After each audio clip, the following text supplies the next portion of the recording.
Hi everybody. I am doing a 30 days of cookie challenge. So if you're here with me, we are in the first day of December and I've decided to pull 30 cookie recipes that I haven't tried before. They are brand new to me and they're anywhere from something that's really unique to something that's maybe very classic for this time of year. And I wanted just to try them out with you guys live for the most part. I've never tried these recipes before, not even ahead of the video to see if they work. So if they fail, it's an epic fail on our part and we get to enjoy that fail together. And if it's a win, then it's something to put in the book to where we can keep them from years to come. Today is the first day of December, like I said, and we are going to be doing some butter pecan cookies. I will be putting all of the ingredients in a list in the description, so if you would like to come back with me and make them as well, you can cook with me and you'll be able to have the list and I'll be able to show you the different things that I do. I'm going to try to stick to the recipes as closely as possible. There are a few shortcuts just because I've been baking cookies long enough that I'm going to show that I will do. I will tell you what the recipe says, but you're welcome to do either one. And let me know in the comments if you do something different that made it even easier or made them better. As we go along with this little series, if you have a cookie recipe you would like to share, I encourage you to put it down in the comments. I'm excited to hear about all of the different ideas you guys have, and let me know what you think of the cookie recipes that I'm doing. So before we get started, what we have done is we have melted a stick of butter. So that's your first ingredient, is you melt a stick of butter and you don't put it in here hot. So it's cooled down for a minute. And so we're going to pour that in there to get this started, and you're going to scrape all that butter out of the bowl because you want to get all of it that you can. We don't want to waste, and this is part of the ingredient anyway. Make sure you get all that you can. All right, and then we're going to add our sugars, and so we have a 1/4 cup of granulated sugar and a 1/2 cup of brown sugar. I'm using light brown sugar. You're welcome to use dark brown sugar if you want. That's just what I keep on hand. So we're going to get that going in our mixer. And the next ingredient is 1 large egg. And I am reading the recipe off to the side behind camera, so I'm going specifically off of what it's on the recipe. Again, I don't claim any of these recipes as my own. I've just grabbed what I can find and sharing an experience with you of me making recipes that I find.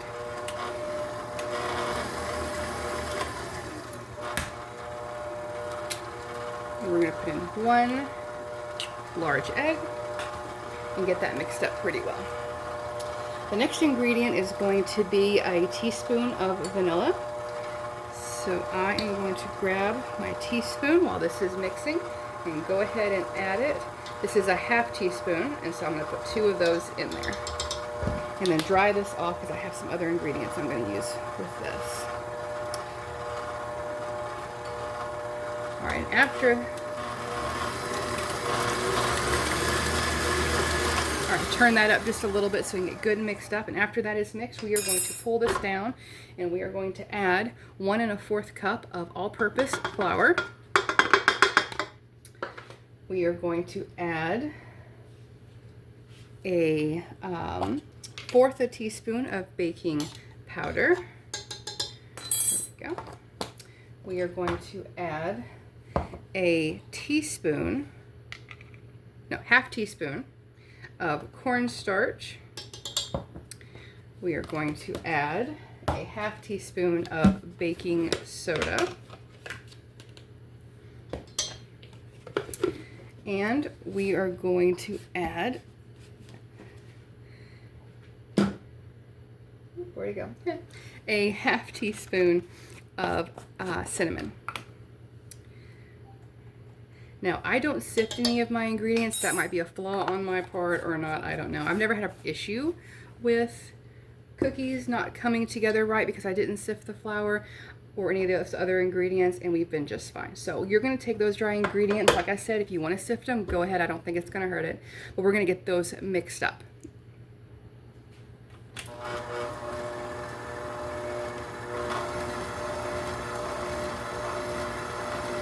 You don't want to overmix at this point. You just want to get the flour incorporated.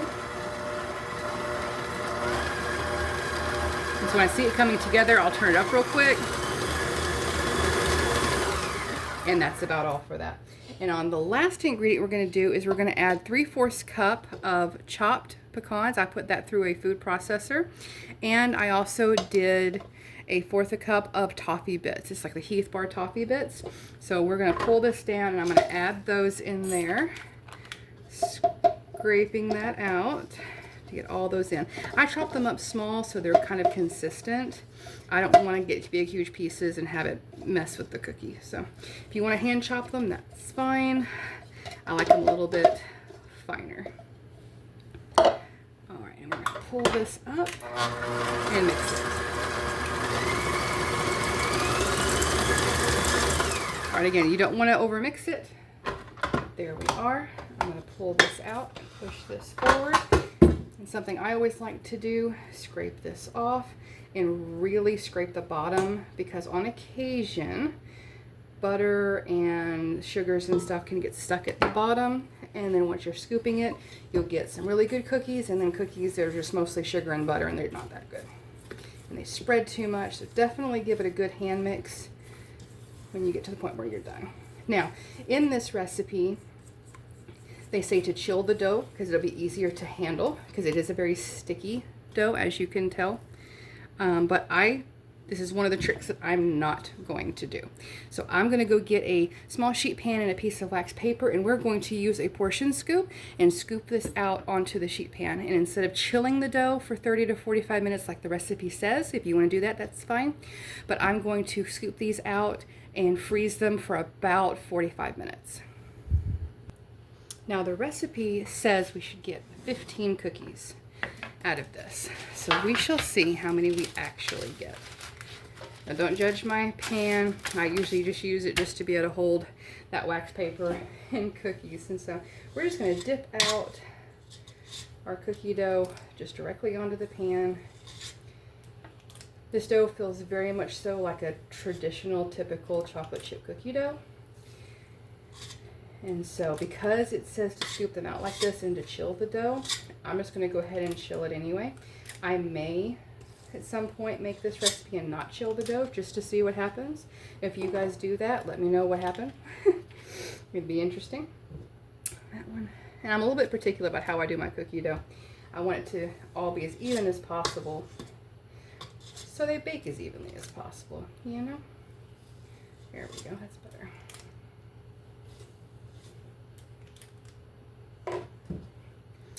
And I usually get about 6 per row, but for some reason I'm not doing that tonight.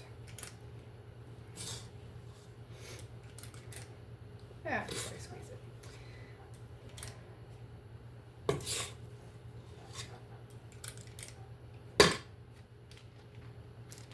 There we go.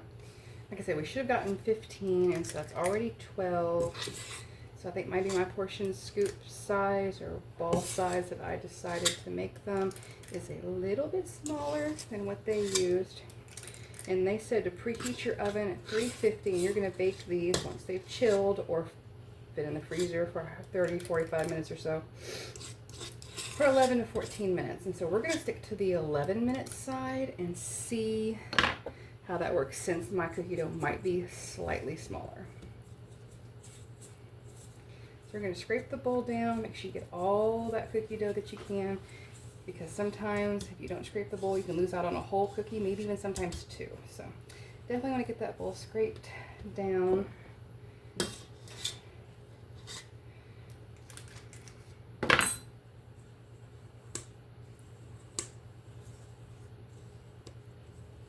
Probably should have got a better scraper, but it will do. And so if I use every drop of this cookie dough, I'm going to get round about, I'm going to get every little bitty piece here.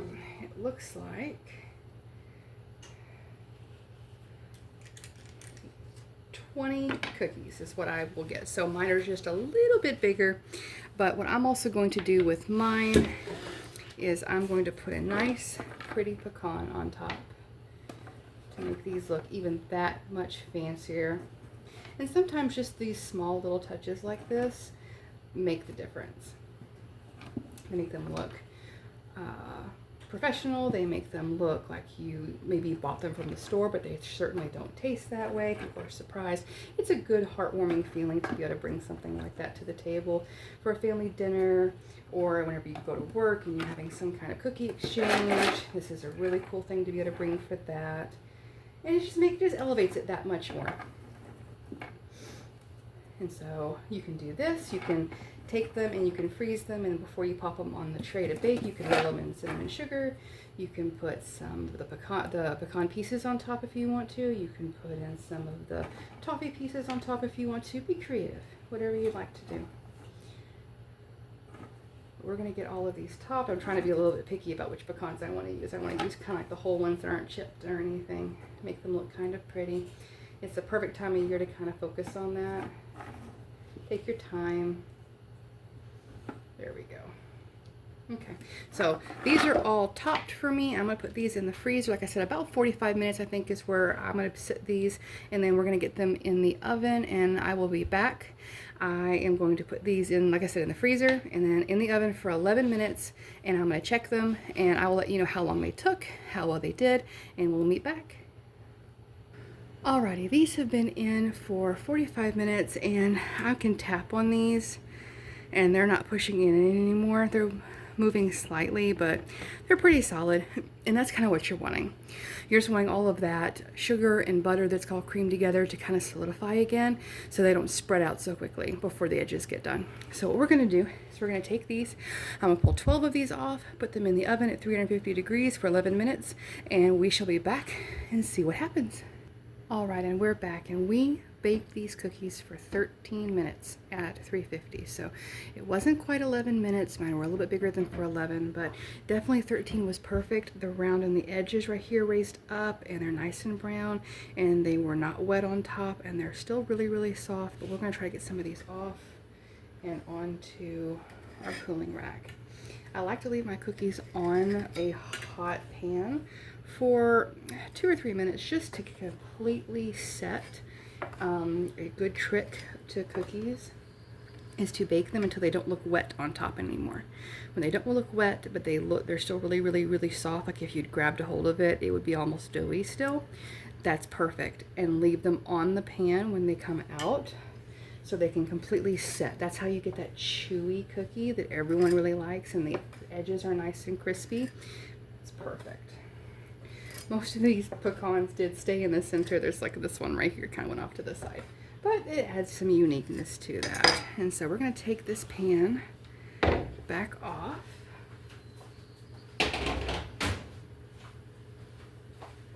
And there we go.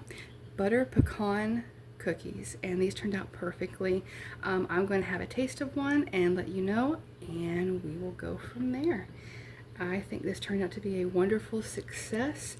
They're gorgeous. Let's take the one that's, like I said, these are still very, very warm, so we're going to break that open for you.